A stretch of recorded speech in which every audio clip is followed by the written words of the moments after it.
So dati binabaha tong parte na to. Yan kasi mababa to.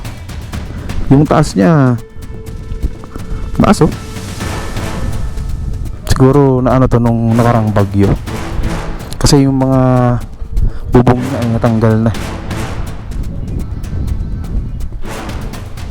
So bali yung mga lupa na tinatambak dito ay dinidredge nila galing sa ilog. Tapos tinatambak dito sa may taas. Kaya ganito siya kataas oh. Gagawa na rin sila dito. Yung parang ginawa doon sa may malapit sa may tulay. Gagawa na rin sila dito. Yan, naggabaw na sila ng sheet pile. So punta na yun sa airport. Nung mga nangarang taon, naabot kayo ng high tide. Malaki po tubig dito, hanggang dito po. Sabay bahay nyo? Dito, hanggang dito po. Yan na yung airport oh, lapit na oh. Ganda oh. So yung mga barangay dito, Barangay Perez, Barangay Taliptip, Bambang, sa may Ubando. Ito yung mga may kinabang dito ng mga lugar. Once matapos to, itong ginagawa nilang airport. Yan na siya oh. Ang airport na ito ay isa sa pinakamoderno, pinakamahal at pinakamalaking airport sa Pilipinas pag ito ay natapos na. Itatayo ito sa 2,500 hectares na bahagi ng Manila Bay na may planong magkaroon ng 4 na runways at expandable ito hanggang 6 na kayang mag-accommodate ng 100 million passengers every year. Ang paligid nito ay magkaroon ng seaports, residential area at industrial zone na itatayo para sa komersyo at turismo. Ito ay magkaroon din ng expressway na layuning mapabilis ang biyahe na hindi aabot ng 30 minutes mula Maynila.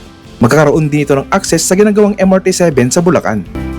Pag natapos na ang nasabing airport ay makakapag-produce ito ng libo-libong trabaho sa mga Pilipino, dadami ang mga negosyo, investor, at lalong-lalo na ang turismo sa Bulacan.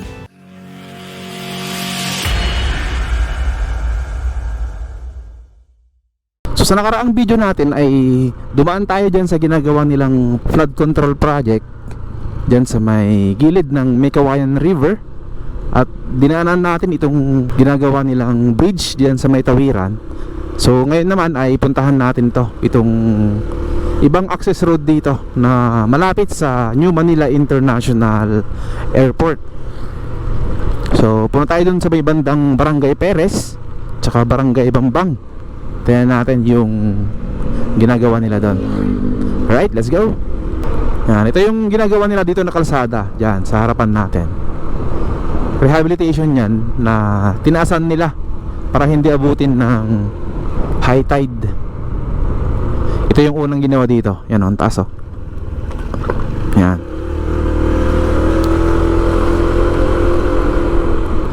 Libutin natin hanggang dun sa may malapit sa ginagawa nilang airport. Dun sa kabila, sa may Barangay Perez. Yan, ganda na dito. Oh. Ito yung nilagay nila oh, para mayroong maupuan pag mayroong tumambay dito. Ayan natin, subukan natin. Ayan oh. Diba? Ganda. Ganyan siya. Nasa 15 inches hanggang tuhod siya. Ayan. So dati binabaha tong parte na to. Ayan kasi mababa to. Yung taas niya taas oh. Parang nasa 2 ruler may git yung taas. Yan kasi ito yung mga service road na malapit sa New Manila International Airport. Kaya siguro nag-umpisa na sila dito. Hanggang doon na yun sa may Barangay Bambang. Yan, pero sana hanggang doon na yun sa may tagos niya papuntang Malolos para maganda yung kalsada. At sana i-widening ng konti para hindi masikip. Kasi pag maraming dumadaan, lalo pag may nakaparking sa may gilid, traffic na yung kabilang lane pag ganun. Diretsuhin natin hanggang doon yun sa may Barangay Perez. Let's go. Meron dito malaking birds oh.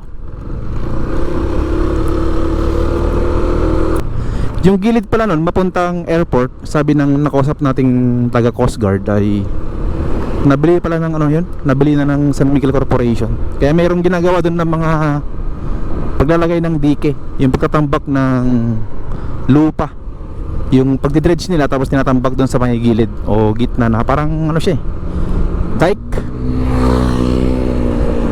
siya na papunta sa may airport.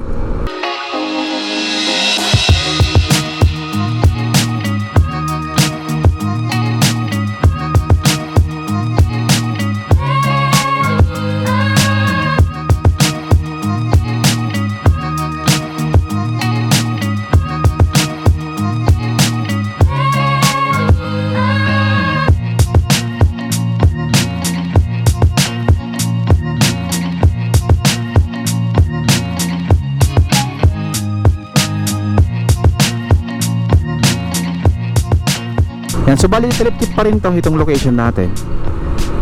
So paglampas mo ng tulay na to ay Perez na, Barangay Perez.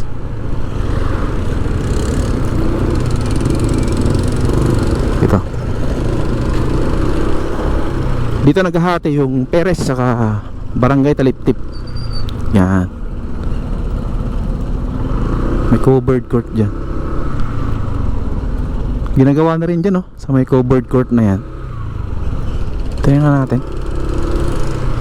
May ginagawa na rin ano dyan, parang pinakadike.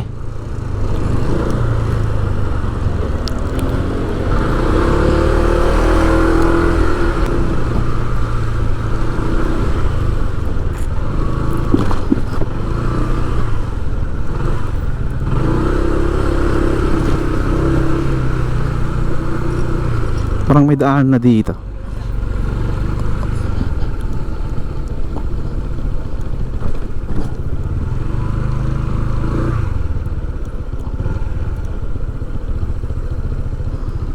Dito yun sa may Barangay Perez, itong court dito. Marami rin palang mga bahay dito na wala na. Ito. Ayan siya.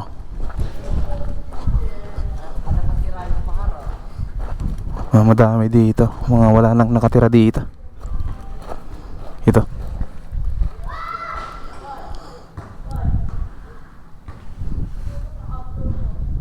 Siguro na ano to nung nakarang bagyo.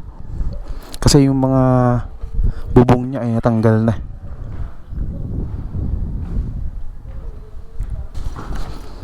Yan, ito na yung airport o sa harapan natin. Sobrang taas na.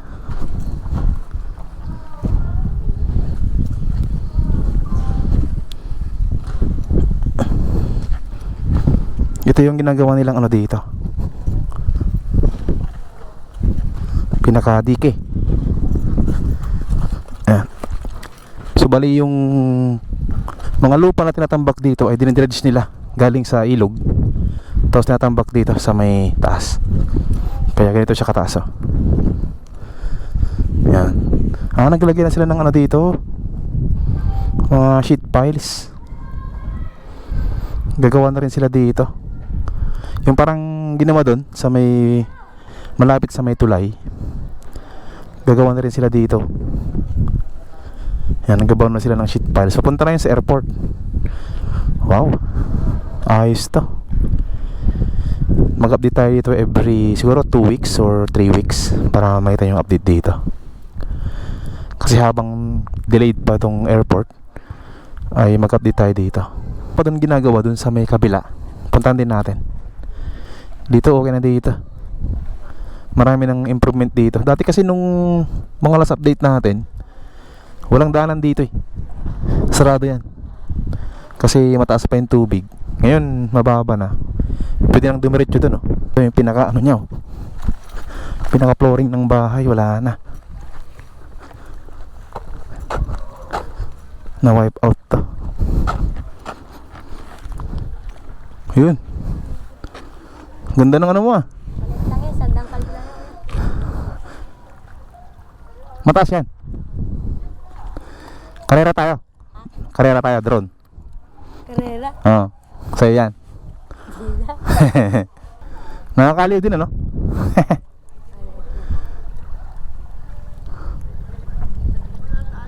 Kaninong bahay itong mga to? Kailan pa na ano to, nasira? Nakaraan po yun. Ah, nakarang bagyo? Tapos, Kasi bag na po, binili lang po na San Miguel yan. San Miguel na bumili dito? Itong mga bahay dito? Opo. Yung mga natira din po dati. Kaso nga lang po, dyan na po sila tumira, naka-apartment, nandun po sila dyan. Binayaran sila yun, no? Binili na. Hindi ko nakakaya. Ah, 2022? Nabili na to ng San Miguel. Sige. Kaya ano na, 2023 na po. Ha? Tinira na, 2023. Hmm. Binili na, tapos nun, pinasira na yan. Pinalis na sila. E di, ibig sabihin, lahat doon sa gilid-gilid dito, malapit sa airport. Nabili na yun ni San Miguel. Lahat po na. Yan, itong buo na yan. Grabe. Yaman na San Miguel, ano? Opo. Saan yung bahay nyo? Doon lang po yan. Sa may kalsada malapit? Dito lang po sa Eskinita. Hmm. Nung mga nangarang taon, naabot kayo ng high tide. Opo, malaki po tubig dito. Hanggang dito po tubig. Sa may bahay nyo? Opo. Minsan hanggang dito po minsan. Hmm. Pero ngayon, wala, summer na kasi ngayon, no? Bihira na lang yung high tide. Nung nagkaroon po ng bagyo, malaki po tubig dito. Oo nga eh, umaapaw na eh. Parang naabot tong court, ano? Opo.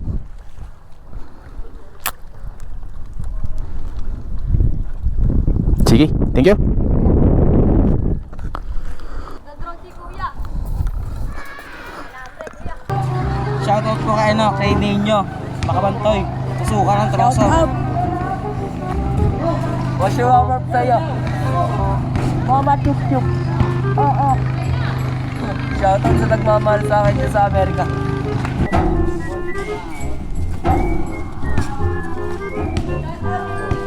Tataw kay Jeremy! Ilan yung sticker mo? Dalawa oh, ito, dalawa. Nakablog ka, Kuya. Oh, Kuya! Sa mama ko. Mama ko. iyon oh. Kaya na kumuha. Sige, ako maglagay. Ikaw mo na minom. Kuya, sabi this color. Ha?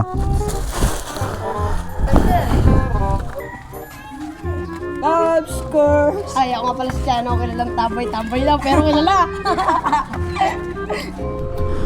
Ready tayo, present tayo dito. Nakakatawa yung mga bata sa may court. Ang kukulit eh. Yan, dito rin yung ginawa dito na rehabilitation ng kalsada. Yan, taas oh.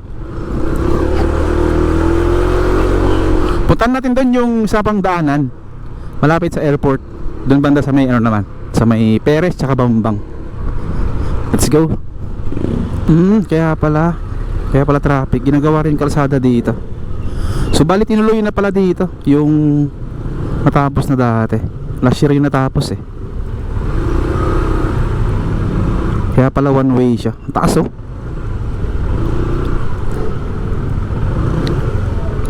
Malapit to sa may boundary ng Perez saka Bambang. Nandito na naman yung dulo niya. Kasi tuloy din doon. After nyan, doon naman, tuloy doon.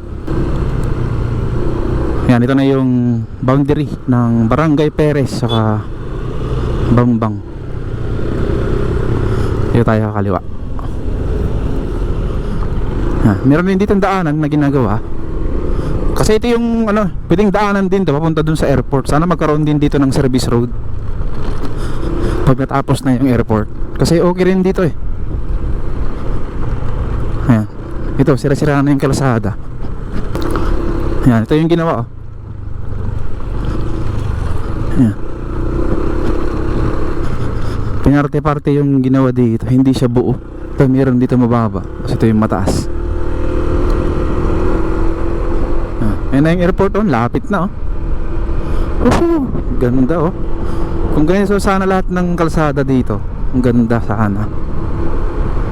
Oh, meron silang trademark eh, may mga ano sa gilid ah, pwedeng upuan.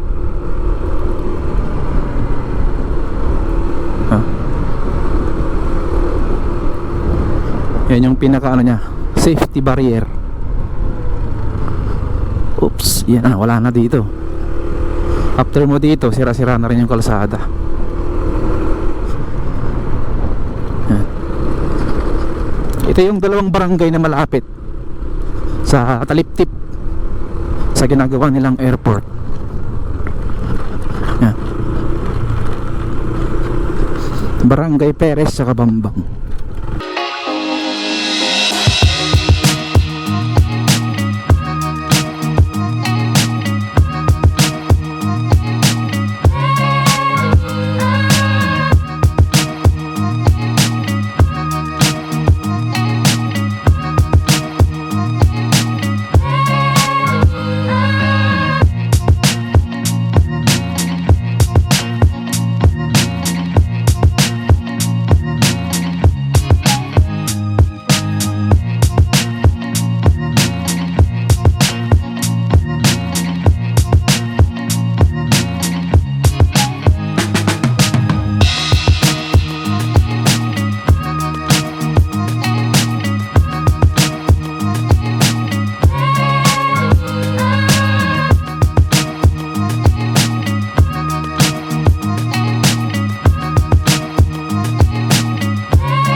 Ayan na, ito na yung kalsada na pinakamalapit dito sa parte ng Perez. Ayan o. Ayan na yung New Manila International Airport. So once matapos yan, itong airport na yan, ay maraming taga rito ang may kinabang o mabibigyan ng trabaho. Siguro mga 1,000 din kasi malawak yan, 2,500 hectares yan na airport. So yung mga barangay dito, Barangay Perez, Barangay Taliptip, Bambang, sa may Ubando, ito yung mga may kinabang dito ng mga lugar. Once matapos to, itong ginagawa nilang airport, yan na siya. So bali itong airport na yan ay magkaroon ng 4 na runway. Expandable siya sa 6 na runways. Maluwag yan, sobrang lawak itong airport na to. So ayon sa nabasa ko online ay 100 million na passengers yung kaya niyang i-accommodate sa loob ng isang taon. So hopefully mag-resume na to, itong reclamation dito na ginagawa nila, kasi hindi pa to buo eh. Kulang pa siya ng mga 500 plus na hektarya. Yun na lang yung kulang sa may malapit sa may Nabotas para matapos na yung reclamation nila. And then saka na susunod yung paglagay ng mga runway, yan, mga building. And then mga solar farm na magiging ano nito, source of electricity. So antayin natin. Yan, nalaman naman natin kung saan yung mga daanan, possible na daanan pag galing ka dun sa may Manila, and then dito sa may looban din ng Bulacan. Maraming salamat sa pagsama sa akin. Palipad tayo ng drone para makita nyo kung gaano na kataas yung mga damo dyan.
Baby, you get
kind of butterfly. Baby, you give me midnight. You whip up my appetite. Don't leave me here high and dry. Baby, you give me ice and fire. You're channeling wind and rain. You're some kind of butterfly. Baby, you give me midnight. You whip up my appetite. Don't leave me here high and dry. Oh, oh, oh, oh,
so high I'm hypnotized. What's up is down, what's left is right. Chasing stars and holding you. I can't see the end, but we'll see it through.